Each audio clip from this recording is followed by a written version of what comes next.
Assalamualaikum warahmatullahi wabarakatuh. Bismillahirrahmanirrahim. Alhamdulillah wassalatu wassalamu ala Rasulillah wa ala alihi wa ashabihi wa man walah, amma ba'd. Ikhwati rahimakumullah, setelah kita jeda cukup panjang kajian kitab kita lanjutkan kembali kajian kitab kita dari Jami'ul Ulum wal Hikam, ya. Dan As'ilah al-Manahij al-Jadidah, ya.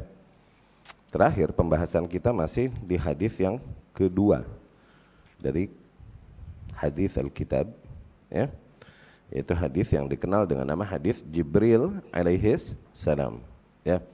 Hadis Jibril alaihis salam. Hadis yang diriwayatkan dari Umar bin Al-Khattab radhiyallahu anhu, ya.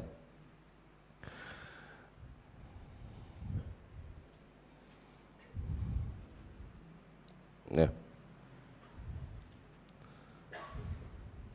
Dan kita telah berbicara tentang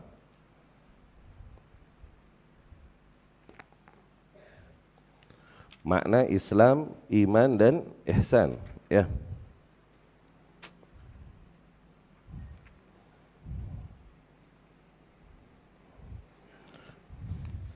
Kita ulang sedikit. Kita pilih-pilih dari athar dan kesimpulan-kesimpulan dari pembahasan kitab ini. Oke. Berkata Al-Imam Ibn Rajab rahimahullah, wal masyhur 'anis salaf, dan demikian yang terkenal atau dikenal nilai yang datang dari para salaf, wa ahlul hadis, dan para ahlul hadis, ya, yakni para ahlus sunnah, ya. Annal imana qaulun wa amal wa niyyah, bahwasanya iman itu terdiri dari ucapan-ucapan, amalan-amalan dan niat, maksudnya aktivitas hati, ya, aktivitas hati, ya. Wa annal a'mal kullaha dakhilah fi musamma al-iman, dan demikian terhitung seluruh bentuk praktek berislam itu masuk ke dalam kategori iman, ya. Haka Syafi'i ala dzalika ijma' as-sahabah, bahkan al-Imam Syafi'i yakni Muhammad bin Idris mengkisahkan bahwasanya ini adalah nilai yang disepakati oleh para sahabat radhiyallahu anhum. Mereka tidak memisahkan amalan dari iman, memasukkan amalan ke dalam iman, ya. Wa tabi'in, bahkan disepakati oleh kaum yang datang setelah para sahabat, yaitu tabi'in. Wa man ba'dahum mimman adrakahum, dan demikian kaum sepeninggal mereka yang bertemu dengan kaum sebelumnya.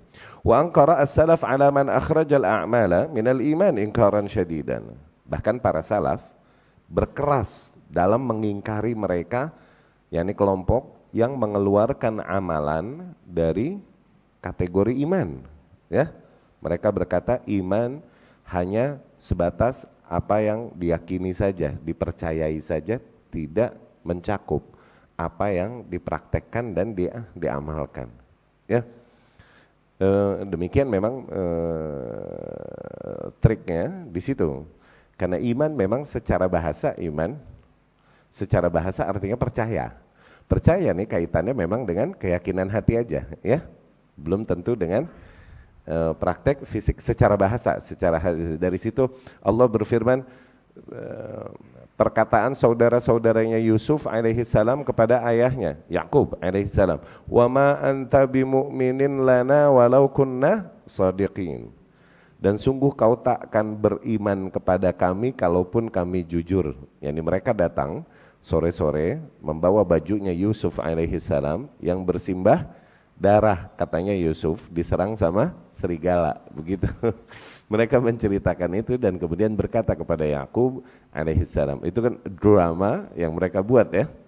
Drama yang mereka buat. Mereka berkata, "Wa ma anta bimu'minin lana walau kunna shadiqin."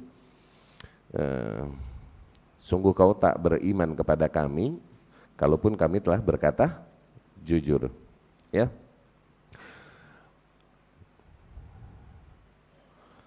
Kemudian Yakub alaihissalam melihat bajunya Yusuf yang berdarah, betul, oke.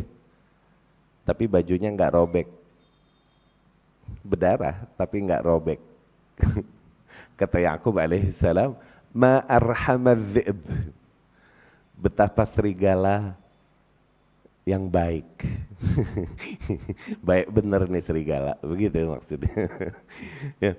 Nah itu ya, iman secara bahasa artinya tasdik doang, percaya doang, oke?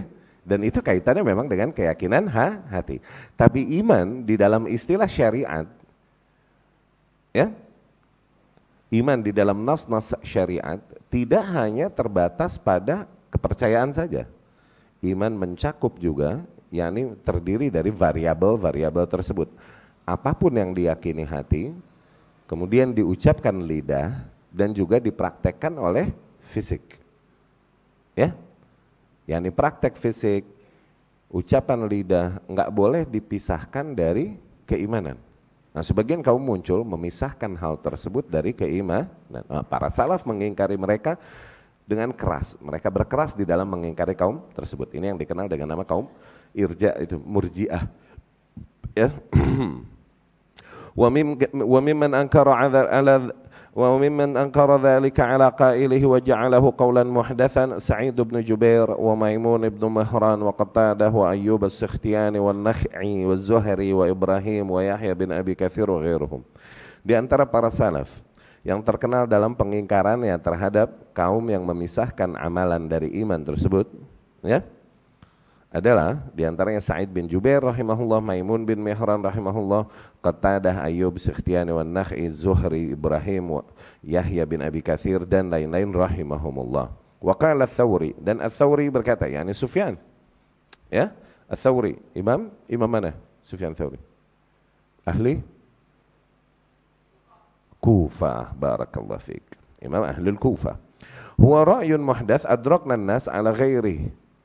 Pendapat tersebut adalah pendapat yang bid'ah, keyakinan yang bid'ah, muhdats. Muhdats yang ini barang baru yang nggak ada pada zaman salaf.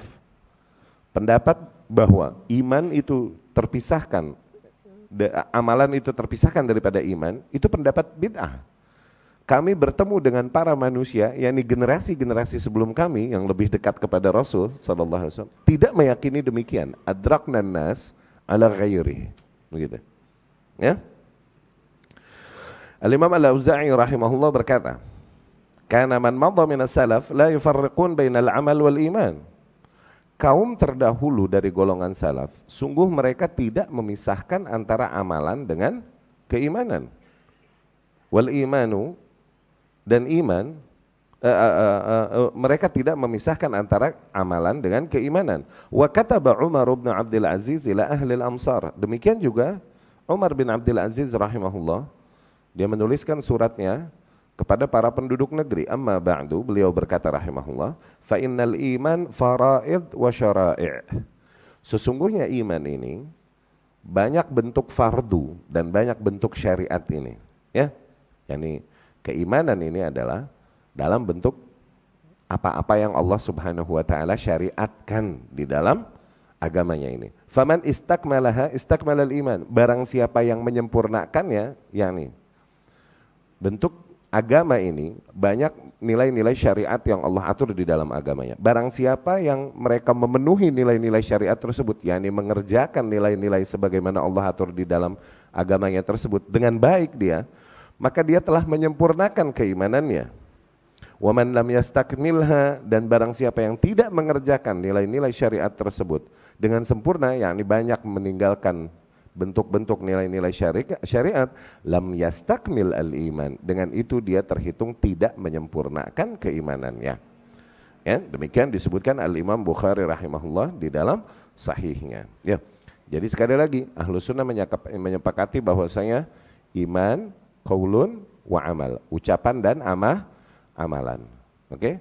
Ada yang mengatakan ucapan dan amalan wa'tiqad dan keyakinan, atau diwakili keyakinan tersebut dengan bahasa niat, wa niyat. Oke? Adapun salaf yang mengatakan iman qaulun wa amal, mereka tidak memaksudkan i'tiqad, keyakinan-keyakinan keluar dari keimanan, enggak begitu. Karena qaulun ini qaulun bil lisan wa qaulul qalb. Amal juga amal bil jawarih dengan fisik, dan juga amal qalb tuh. Jadi mereka hakikatnya memasukkan juga akidah ke dalam bentuk keimanan dengan ucapan mereka qaulun wa amal, ya. Adapun niat adalah bahasa lain dari i'tiqad, ya. Karena yang paling mendasari dari aktivitas hati seorang hamba sebagai bentuk keimanannya kepada Allah adalah niatnya, ya. Zain, ini telah kita jelaskan di pertemuan sebelumnya, dan banyak demikian diriwayatkan dari para salaf rahimahullah. Ya, banyak dalil-dalil dan hadis-hadis menjelaskan hal demikian. Di antara yang diriwayatkan di dalam Sahihain dari Abu Hurairah radhiyallahu anhu dari Nabi sallallahu alaihi wasallam. Rasulullah sallallahu alaihi wasallam mengucapkan, "Al-iman bid'un wa sab'un atau bid'un wa sittun syu'bah." Iman terdapat 70-an atau 60-an cabang. Fa-afdaluha, dan yang paling utama dari cabang-cabang keimanan tersebut adalah qaulun la ilaha illallah. Ucapan la ilaha illallah. Ya. Wa adnaha imatatul adza 'anil tariq. Dan yang paling rendah dari nilai-nilai keimanan tersebut adalah menyingkirkan duri atau hal-hal yang mencelakakan dan mengganggu, apapun itu bentuknya, kotoran dan lain-lain, dari jalanan. Itu bentuk keimanan. Wal haya, dan malu adalah syu'batun minal iman, salah satu cabang keimanan, ya. Baik. Nah, dari hadis ini kita tangkap apa? Tidakkah kita lihat, pertama, Nabi SAW menjadikan praktek-praktek berislam termasuk bentuk keimanan. Lihat, iman terdapat 70-an cabang. Di antaranya bahkan yang paling mulia adalah ucapan la ilaha illallah. Itu berarti ucapan. Iya kan? Jadi nggak bisa seseorang dibilang dia beriman hanya dengan cukup meyakini bahwa Allah adalah Sang Maha Pencipta, tapi lidahnya nggak mau syahadat, nggak kehitung. Tuh. Karena sebagian orang yang memisahkan antara amalan dan ucapan dari keimanan, mereka berkata mau ucapan atau prakteknya seperti apapun, keimanan mah urusan seorang hamba dengan Robnya sendiri. Kalau dia yakin Allah tahu dia, gitu. Nggak bisa. Ketika lidahmu tidak mengucapkannya, nggak kaci keimananmu. Yang paling pertama, paling utama dalam artian yang menjadi kunci dari seluruh nilai-nilai keislaman dan keimanan, dengannya diterima ibadah, agar dia bersaksi dulu bahwa la ilaha illallah dan Muhammad Rasulullah. Dan dimaksud paling tinggi adalah paling utama dan nilai paling besar, paling agung yang ditekankan kepada setiap Nabi dan Rasul alaihi wassalatu wassalam adalah tauhid.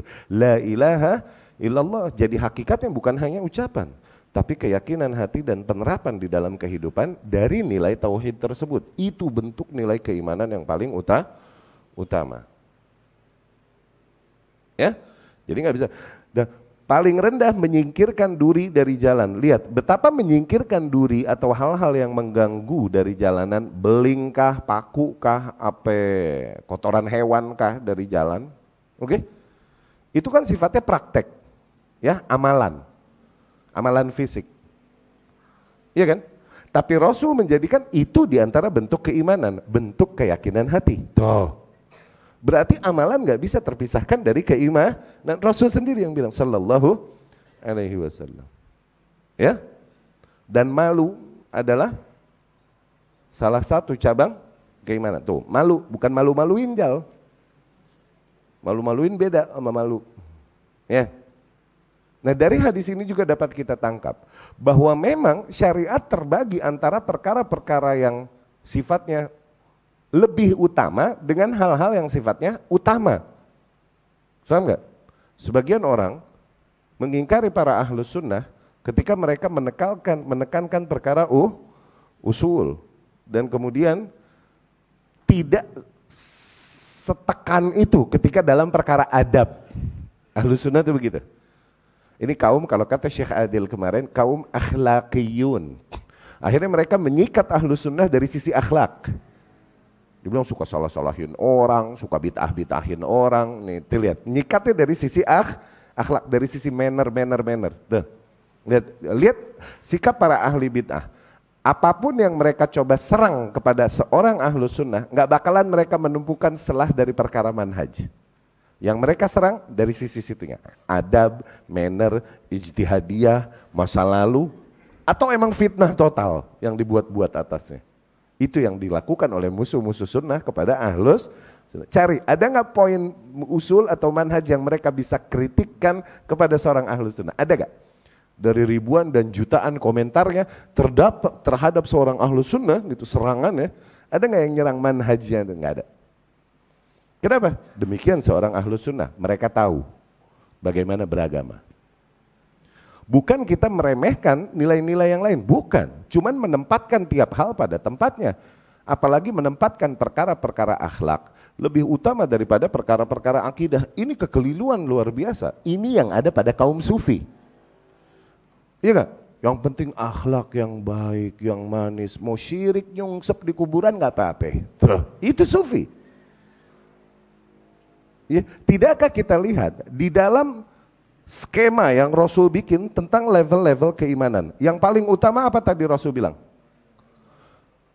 Tauhid. Iya kan? La ilaha. Ini level-level awal. Iya kan? Yang paling rendah apa katanya? Menyingkirkan duri dari bab apa masuknya tuh? Adab, bahasa kita lah, bahasa lainnya apa? Akhlak, manner, itu paling rendah. Emang bukan kita meremehkan dan merendahkan. Emang Rasul taruhnya di situ, adnaha, di yang paling rendah. Maka ribet, sebuah kaum yang ribet mengutamakan perkara akhlak dan kemudian menantikan perkara tauhid dan akidah dan manhaj, ini kusut. Hakikatnya mereka kaum yang nggak paham priority scale, skala prioritas di dalam beragama. Ya? Dari mana? Bahwasanya agama ini emang bertingkat-tingkat, berlevel-level demikian dalam prioritasnya dari mana? Ya kita tangkap dari sabda Rasul sallallahu alaihi wasallam, dari petunjuk yang datang dari Allah dan Rasulnya sallallahu alaihi wasallam. Allah berfirman, la yazni zani hina yazni wa huwa mu'min, la yashrabul khamra hina yashrabha wa huwa mu'min, wa la yasriqu sariq hina yasriq wa huwa mu'min. Tidaklah seseorang yang berzina, ia berzina dalam keadaan ia beriman. Tidaklah seseorang meminum khamr, ia melakukannya dalam keadaan ia beriman. Dan tidaklah seseorang mencuri ketika melakukannya ia dalam keadaan beriman. Hadis Abu Hurairah yang lain digambarkan iman terangkat darinya sebagaimana terangkatnya sorban yang situ diangkat begitu. Nanti ketika ia berhenti melakukan maksiat tersebut kembali keimanan padanya. Begitu. Atau seperti ini. Oke? Ketika dia melakukan zina, seorang beriman dia melakukan zina, itu keimanan itu terlepas darinya demikian. Nanti berhenti, dia dari zina tersebut kembali lagi padanya. Tuh, begitu. Ya, ini digambarkan oleh para salaf radhiyallahu anhum. Ya tentunya dengan petunjuk yang datang dari Rasulullah sallallahu alaihi wasallam. Tidakkah kita lihat tadi berzina, ini sifatnya melanggar amalan kan, amalan yang dilarang kemudian dilanggar. Oke? Tapi dimasukkan, tidaklah mereka melakukan itu kecuali dalam keadaan mereka beriman. Tuh berarti iman termasuk di dalam melakukan, meninggalkan larangan yang Allah tinggalkan, itu termasuk beriman. Tuh. Dan itu sifatnya amalan apa keyakinan? Meninggalkan apa yang Allah larang, tuh sifatnya amalan apa keyakinan? Amalan. Dan itu masuk musamma al-iman, masuk kategori keimanan. Iya kan? Tidaklah maling, seorang maling dalam keadaan dia beriman. Maling amalan enggak? Meninggalkan curi. Nah, ini bentuk ketakwaan kepada Allah. Amalan enggak? Dan itu termasuk nilai keimanan. Ya? Dari situ dijadikan orang yang melakukan hal tersebut ternafikan nilai-nilai keimanan padanya atau turun nilai keimanan padanya. Ya?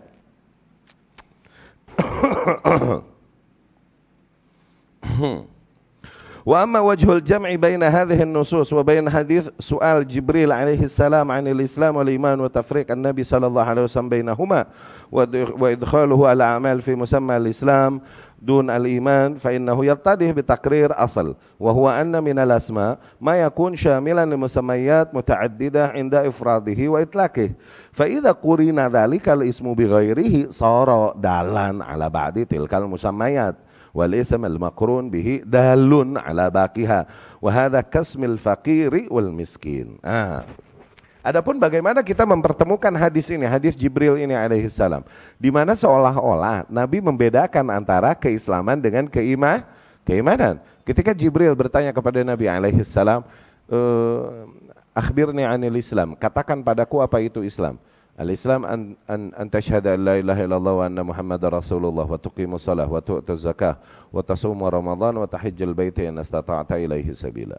Islam adalah agar kau bersyahadat, sholat, zakat, puasa, haji. Tuh lihat, Rasul menjadikan yang namanya Islam itu cuma di dalam perkara-perkara yang sifatnya amalan. Lihat, syahadat, sholat, syahadat, asyhadu an la ilaha illallah. Amalan kan? Sholat, amalan kan? Zakat, puasa, haji, itu amalan. Tuh, Rasul menjadikan Islam di bab yang sifatnya amalan fisik. Dan Rasul menjadikan iman hanya di dalam perkara-perkara yang sifatnya keyakinan hati. Ketika Jibril bertanya alaihi salam, akhbirni anil iman, katakan padaku apa itu iman. Apa itu iman? Rasul berkata, antu'mina billah wa malaikatihi wa kutubihi wa rusulihi wal yaumil akhir wal qadha wal qadar khairihi wa syarrih. Agar kau beriman kepada Allah dan malaikat-malaikatnya dan kitab-kitabnya, ya, dan kepada rasul-rasulnya dan kepada hari akhir dan kepada qadha dan qadar yang baik dan buruk. Nah, Rasul di hadis ini menjadikan yang namanya iman cuma sebagai sebuah nilai yang diyakini oleh hati. Lihat, amalan batin, beriman kepada Allah, kelihatan gak di fisik? Beriman kepada malaikat, itu amalan apa keyakinan? Beriman kepada hari akhir, beriman kepada qadha dan qadar, itu amalan apa keyakinan? Tuh, Rasul menjadikan kok di hadis ini Rasul yang menjadikan keimanan hanya terbatas pada apa-apa yang diyakini. Enggak mencakup apa-apa yang dipraktekkan seperti sholat, zakat, puasa, haji. Yang sholat, zakat, puasa, haji tadi dipecah sama Rasul dengan nama Islam. Ya, itu iskalnya. Nah, bagaimana mempertemukan dua nilai tersebut? Mempertemukan dua nilai tersebut adalah memang demikian di antara istilah-istilah yang beredar. Ada nama-nama yang ketika disebutkan dia bersendirian, dia mencakup istilah-istilah yang lain maknanya. Tapi ketika dia disebutkan beriringan barengan, maka masing-masing memiliki batasan makna. Oke? Nama-nama yang ketika dia disebutkan bersendirian. Oke? Dia mencakup makna dari istilah-istilah atau nama-nama yang lain.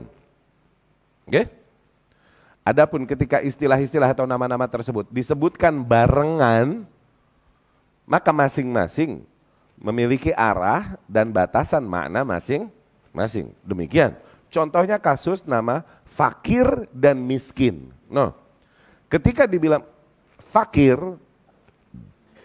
doang, maka mencakup nama miskin. Ketika dibilang membantu orang miskin, maka mencakup nama fakir juga dong, iya gak? Masa bantuin orang miskin doang yang fakirnya kagak? Mungkin gak?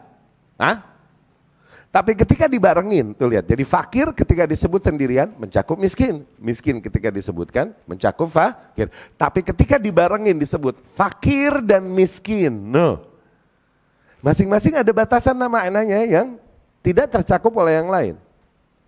Fakir di level lebih membutuhkan pertolongan daripada miskin. Miskin membutuhkan pertolongan cuman gak separah fakir tuh. Masing-masing ada batasannya. Ada yang bilang fakir ini emang gak ada penghasilan sama sekali, gak ada yang menanggung hidupnya.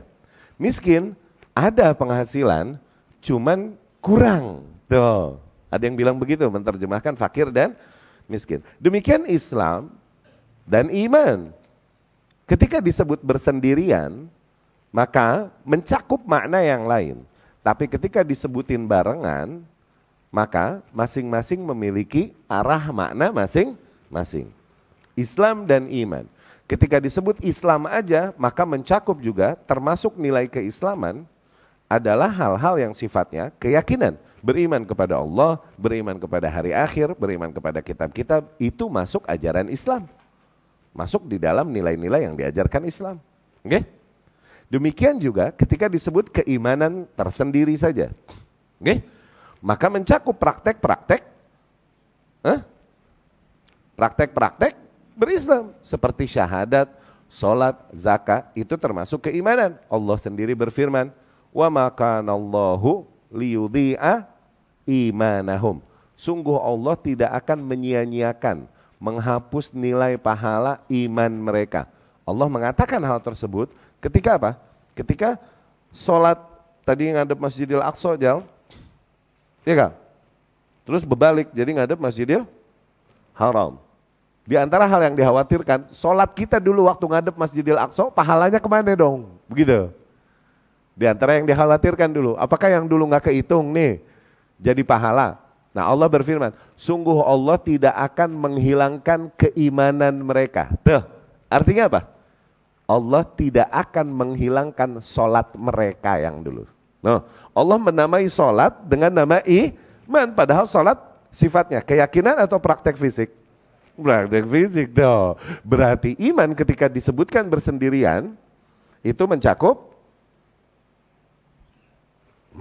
juga praktek fisik, mencakup Islam. Ya, dapat gak? Tapi ketika disebutin barengan Islam dan iman tuh, ya, maka masing-masing memiliki arahan mana. Islam lebih kepada praktek zohir berislam. Seperti syahadat, sholat, zakat, puasa itu. Praktek zohir berislam. Ya. Adapun keimanan adalah hal-hal yang sifatnya diyakini hati seseorang. Yang menjadi motivasi dia untuk melakukan praktek zohir berislam tadi. Nah, oke? Karena sebagian manusia, mereka melakukan mungkin syahadat lidahnya, mungkin sholat fisiknya. Tuh. Tapi nggak berangkat dari keimanan kepada Allah, keimanan kepada kitabnya, pada hari akhir, kepada nabinya, kepada qada, dan nggak berangkat dari situ. Tapi emang melihat kondisi yang ada, aku harus syahadat dan ikutan sholat. Demikian orang-orang munafik. Demikian orang-orang munafik. Karena praktek berislamnya tidak terdorong dari apa yang diyakini oleh hatinya. Jadi demikian. Kita memahami keislaman dan keimanan ya, sehingga nggak kusut. Jadi ketika disebut Islam dan iman ini, kita lihat konteksnya. Ya, kita lihat konteksnya, ya. Dan ketika disebut tidak beriman, awas, ketika disebut tidak beriman di dalam nas-nas yang ada, bukan kita maknai artinya ternafikan keimanan, terhilangkan keimanan dari dia secara totally. Jangan. Sehingga dia menjadi kafir. Jangan. Ya. Karena iman nanti kita fahami, tidak beriman maksudnya tidak beriman dengan bentuk nilai iman yang ideal. No, maksudnya begitu. Masih ada padanya kadar keimanan cuman gak ideal. Artinya begitu. Ya. Bukan artinya tidak beriman berarti kafir. Bukan, awas. Karena secara bahasa kalau nggak beriman berarti kafir. Tapi nggak demikian di dalam istilah syariat. Tidak beriman maknanya tidak beriman dengan iman yang ideal. Belum sebenarnya. Jadi la yu'minu ahadukum gitu. Tidak beriman salah seorang di antara kalian sehingga dia hormati tetangganya hatta yukrima jaroh. Misalnya gitu. Tapi seorang muslim dia syahadat, dia sholat, zakat, puasa, cuman kurang baik dia bermuamalah dengan tetangganya. Misalnya. Apakah kita bilang dia tidak beriman dalam artian kafir? Hah? Enggak, paham ya? Jadi tidak beriman ini artinya apa? Nafyu al-kamal, menafikan kesempurnaannya. Bukan menafikan keberadaan iman secara keseluruhan dalam artian dia jadi kafir. Enggak begitu memahaminya ya. Wa bihadza tafsil yadhhar tahqiqul qaul fi mas'alatil iman wal Islam. Nah, dengan penjelasan ini, oke, maka semakin jelas bagi kita kesimpulan, ya, nilai kesimpulan dan bagaimana kita mengarahkan pemahaman kita tentang makna iman dan Islam. Apakah hal tersebut adalah satu hal yang sama atau dua hal yang berbeda? Dan hakikatnya juga di antara ahlus sunnah ada yang mengatakan Islam dan iman itu sama, ada.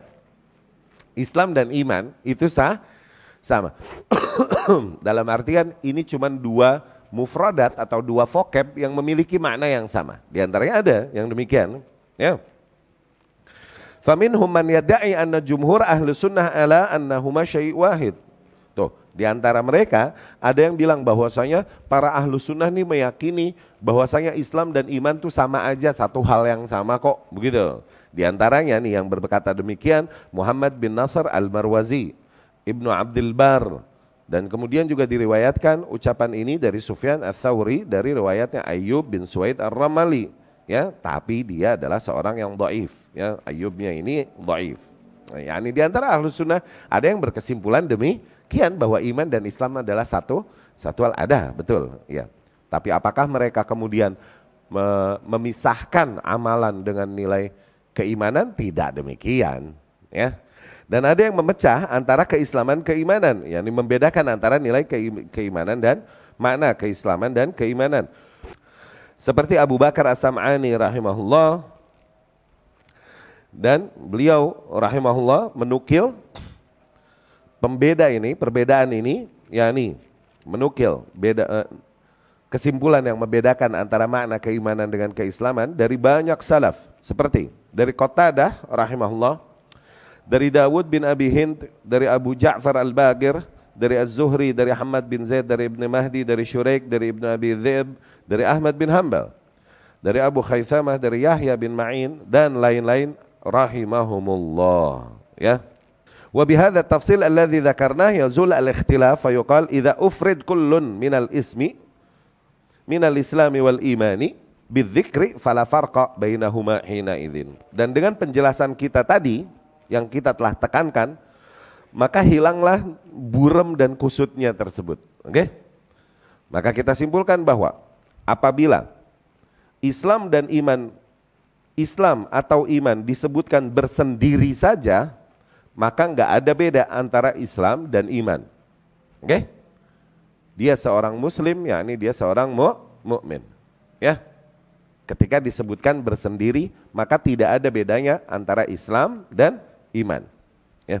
Wa in qurina bainal ismaini, tapi kalau dijejerin bareng Islam dan iman, muslimin dan mukminin, tuh begitu.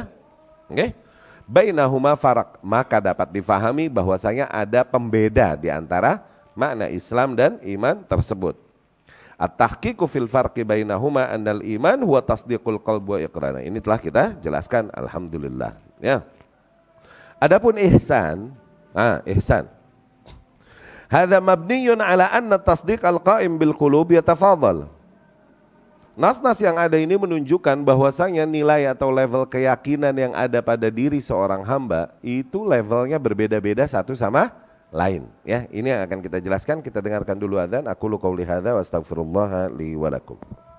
Bismillahirrahmanirrahim. Walhamdulillah wassalatu wassalamu ala Rasulillah wa ala alihi wa ashabihi wa man walah, amma ba'd. Hadza mabniyun ala anna tasdiq al-qa'im bil qulub yatafadhal. Berangkat dari sebuah kenyataan bahwasanya memang hakikatnya level keyakinan seseorang di dalam hati mereka itu berbeda-beda levelnya satu sama lain. Wa hadza huwa sahih, dan inilah yang benar. Wa huwa ashahur riwayatan an Abi Abdullah Ahmad ibn Hanbal, dan ini adalah makna yang paling tepat yang diriwayatkan dari Imam Ahmad bin Hanbal. Fa inna iman as-siddiqin alladhina yatajalla al-ghaib liqulubihim yasir ka'annahu syahadah bihaitsu la yaqbalu at-tashkik wal irtiyab laysa ka iman ghairihim mimman la yablughu hadhihi ad-darajah. Sesungguhnya keimanan seorang siddiq, yakni orang-orang yang berada di level siddiqin, orang-orang yang berada di level keimanan yang berada level keimanan yang berada di bawah level keimanan para nabi. Tuh, nabi. Ini nih, siddiq. Tuh. Levelnya ya. Syuhada. Oke?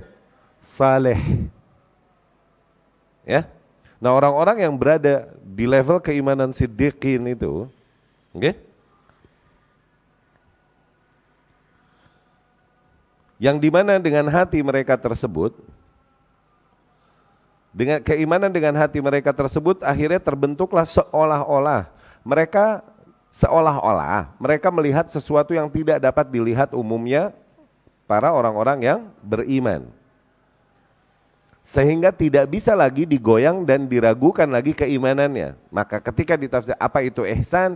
Ihsan an ta'budallaha ka'annaka tarah. Ketika kau menghambakan dirimu kepada Allah seolah-olah kau melihatnya. Tuh, seolah-olah kau melihatnya. Dan apabila kau tak melihatnya, ia senantiasa melihatmu. Ya, maknanya apa? Seseorang yang yakinnya udah benar sampai dia ngelihat sendiri, ini nggak bisa diragukan lagi dan digoyang lagi apa yang telah benar-benar dilihatnya, begitu. Nah, orang yang level keimanannya udah sampai level siddiq, seolah-olah mereka sangat yakin dengan keyakinan mereka, as if seolah-olah mereka udah ngelihat beneran. Tuh, ini nggak kena digoyang, nggak kena dilemparin syubhat-syubhat, keraguan-keraguan nggak kena, karena level keimanannya udah sejauh itu. Ya, itu maksudnya seolah-olah kau melihatnya. Ya. Dan terlepas dari itu, kalaupun kau tak melihatnya, karena hakikatnya akidah kita, manusia tidak bisa melihat Allah Subhanahu wa ta'ala kecuali ntar di surga. Fa innahu yarak, maka sesungguhnya ia, yakni Allah Subhanahu wa ta'ala senantiasa melihatmu. Tuh, seseorang yang memiliki level keyakinan bahwa Allah senantiasa memantaunya. Tuh lihat, semua orang tahu bahwa Allah Maha melihat dan melihat dia. Semua orang tahu itu kan? Selama muslim dia tahu itu kan? Tapi apakah dia meyakini hal tersebut dengan keyakinan yang tinggi sampai level kesadaran bahwa Allah sedang melihatnya ini, sampai level menahan dia dari perbuatan kemungkaran yang hendak dia lakukan? Enggak semua begitu kan? Nah, itu maksudnya. Kalaupun kau tak melihatnya, namun ia senantiasa melihatmu. Itu. Apabila kau tak melihat Allah SWT, maksudnya ia sampai di manzilah muraqabah. Ya, kesadaran keimanannya sampai di level yang dia senantiasa memiliki kesadaran yang besar bahwa Allah senantiasa memantaunya. Tuh. Jadi kapanpun dimanapun dia akan menerapkan nilai-nilai keislaman. Bukan karena lagi mata manusia, bukan. Tapi karena dia senantiasa sadar Allah senantiasa memantaunya. Ya. Nah, iman yang orang levelnya demikian itu nggak sama dengan iman orang-orang secara umum yang belum sampai level itu. Bihaitsu law syukkik, yang dimana umumnya orang-orang yang beriman kalau ditimpakan syak, yakni disuntikin syubhat, oke? La dakhalahu syak, niscaya dia terjangkiti oleh syubhat tersebut. Walihada ja'ala Nabi sallallahu alaihi wasallam martabatal ihsan. Dari situ Nabi menjadikan level tersendiri untuk orang yang berada di level keimanan itu. Namanya al-ihsan. Ya, level ihsan. Ayya'budu al-'abdu rabbahu ka'annahu yara. Ketika seorang hamba beribadah kepada Allah seperti seolah-olah dia telah melihat Allah. Yani begitu yakin dia dengan Allah Subhanahu wa ta'ala, seolah-olah dia udah melihatnya, gitu. Wa hadza la yahsul li'umumil mu'minin. Nah, level itu enggak bakalan ada pada umumnya orang-orang yang beriman. Ya. Apakah makna yang lain enggak sampai level itu enggak beriman? Loh, bukan. Ini bicara tentang level ya tafadhal, di mana orang berbeda-beda satu sama lain, berlomba-lomba di situ, ya. Jadi al-ihsan yang dibilang ihsan itu imanus siddiqin, level keimanan para kaum siddiqin. Siapa siddiqin tadi? Siapa siddiqin tadi? Si Siddiq sahabi, si Siddiq. Orang yang berada di level keimanan di bawah level keimanan para nabi. Tuh, udah sampai level siddiq. Ya. Dari sinilah sebagian salaf, Ibnu Mas'ud radhiyallahu anhu, Ibnu Abbas radhiyallahu anhu, mereka pada memberikan pernyataannya nih, komentarnya tentang orang yang berada di level itu.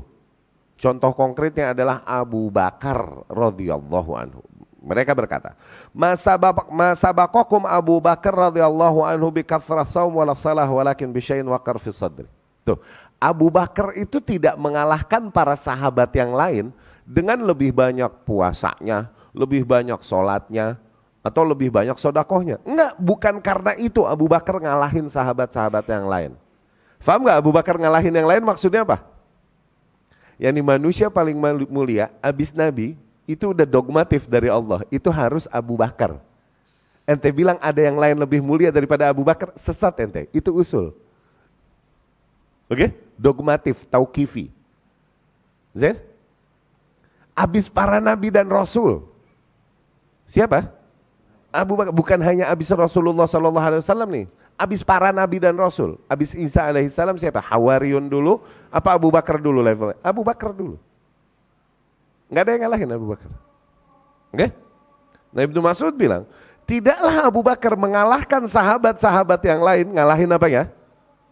Karena mereka berlomba-lomba dalam keimanan. Tidaklah Abu Bakar dapat mengalahkan yang lain dengan banyaknya ibadah fisik yang dia, bukan itu. Dia lebih banyak sholat kah? Enggak. Dia lebih banyak puasa kah? Kagak, santai. Dia lebih banyak sedekah kah? Kagak juga. Bukan itu yang bikin dia menang, bukan. Bisyai'in waqara fil qalb. Sebuah nilai yang terhunjam dalam di dalam hatinya itu. No, itu yang bikin dia menang dibandingkan. Apa maksudnya? Akidahnya itu, level keimanannya itu. Itu yang bikin dia menang dibanding yang lain. Ya? Zain. Al-ikhtilaf fi musammayatiha wal ikhtilaf waqa' fi hadhihi al-ummah. Hakikatnya perselisihan hadhihi al-masail, permasalahan ini, maknanya permasalahan Islam, kufur, nifaq, ya, adalah permasalahan yang sangat besar. Allah Subhanahu wa taala seringkali kaitkan dengan penamaan-penamaan demikian dengan kesengsaraan atau kebahagiaan di akhirat kelak, dan berhaknya dia masuk surga atau berhaknya dia masuk neraka karena penamaan-penamaan demikian. Ya, la yadkhulul jannah, gitu seringkali Rasul bilang sallallahu alaihi wasallam atas beberapa praktek tertentu. Tidak akan masuk surga seseorang yang masih demikian. Tuh, lihat. Iya kan? Atau mungkin parahnya adalah menghukumi seseorang dengan nama yang sama, mengeluarkan seseorang dari keislaman, dianya akhirnya terancam dengan kekufuran. Maka ini permasalahan besar. Abdullah bin Umar meriwayatkan dari Rasulullah SAW, man kaffara akha faqad ba'a biha ahaduhuma. Barang siapa yang mengkafirkan saudaranya, tuh mengeluarkan saudaranya dari range, dari wilayah keislaman dan bilang dia kafir. Nah, barang siapa yang mengkafirkan saudaranya, seorang muslim, oke, maka dia telah mempertaruhkan di antara keduanya di hadapan Allah.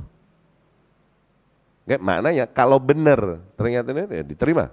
Tapi ternyata salah, ini orang ternyata masih Islam, nggak jadi kafir, yang mengkafirkannya inilah yang dikafirin sama Allah Subhanahu wa taala. Dijatuhkan amalannya.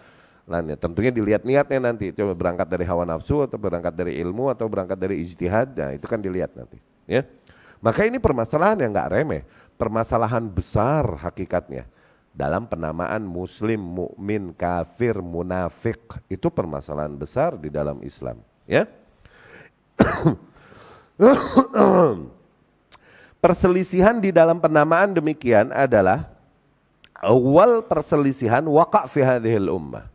Di antara perselisihan yakni bid'ah awal yang terjadi di dalam umat Islam, yaitu apa? Khilaf al-khawarij lis sahabah, ketika para kaum khawarij menyelisihi para sahabat radhiyallahu anhum. Haitsu akhraju usatal muwahhidin minal Islam, di mana kaum khawarij mengeluarkan para ahli tauhid yang bermaksiat, dia ahli tauhid, cuman terjadi maksiat padanya.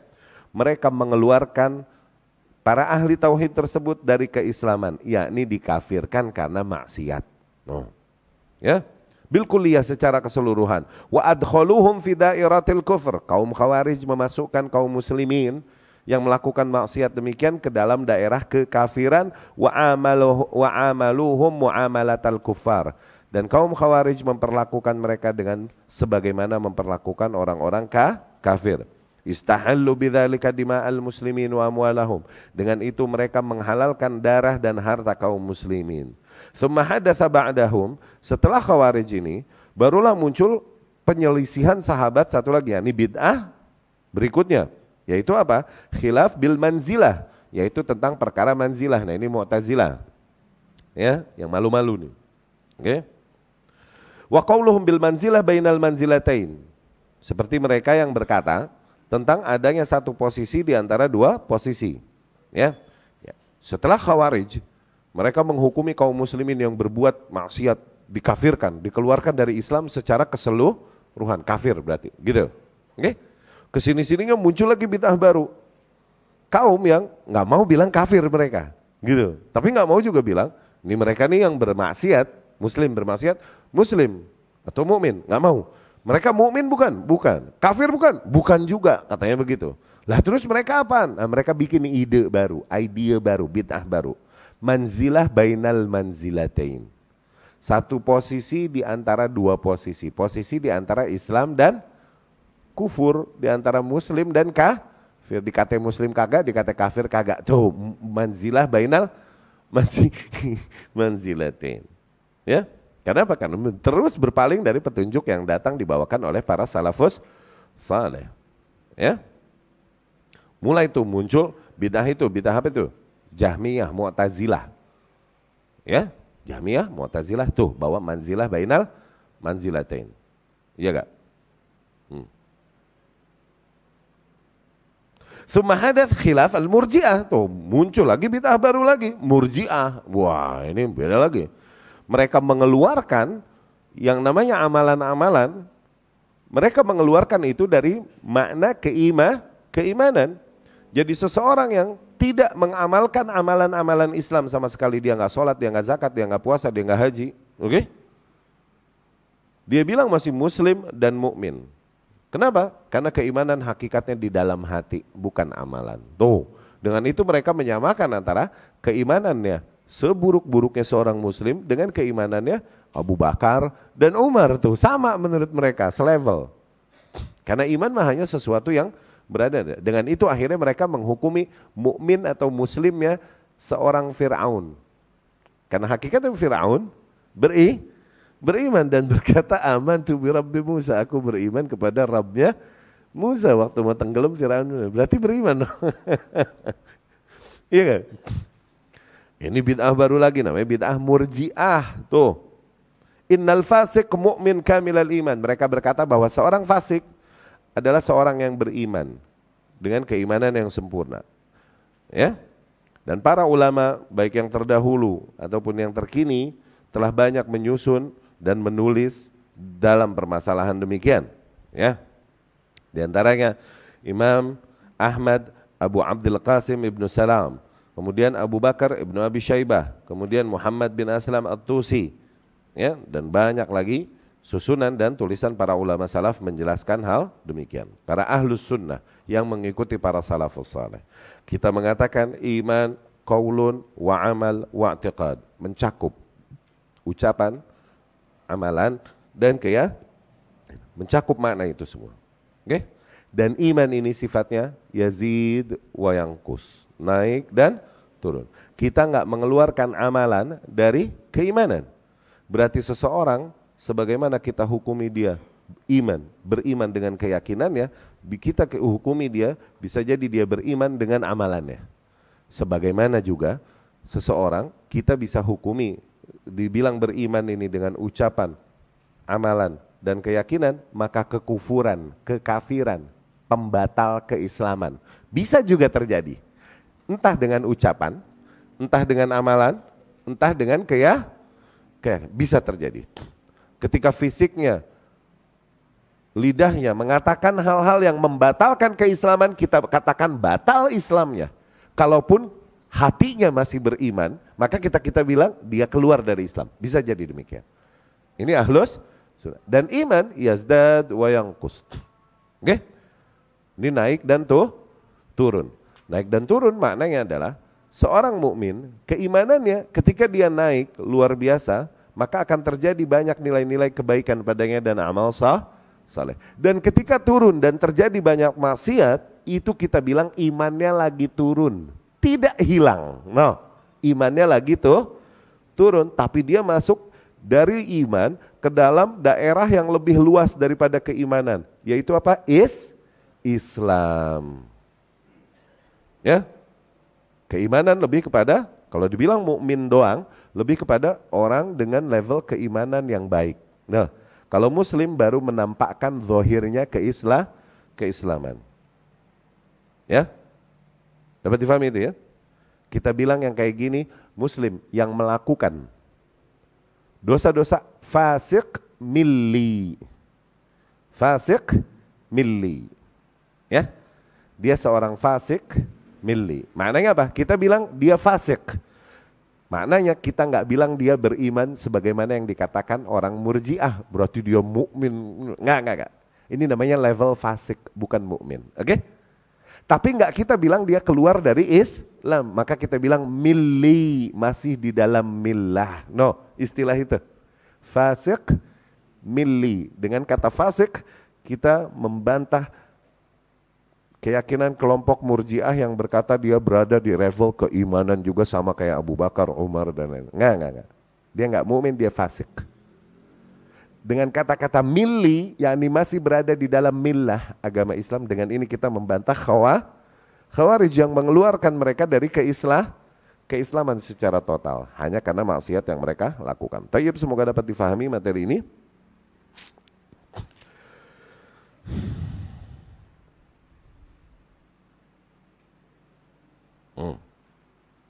Pertemuan selanjutnya insyaallah masih di dalam membahas hadis ini ya, masih dengan syarah hadis ini insyaallah. Zain. Aqulu qouli hadza wa astaghfirullah li wa lakum.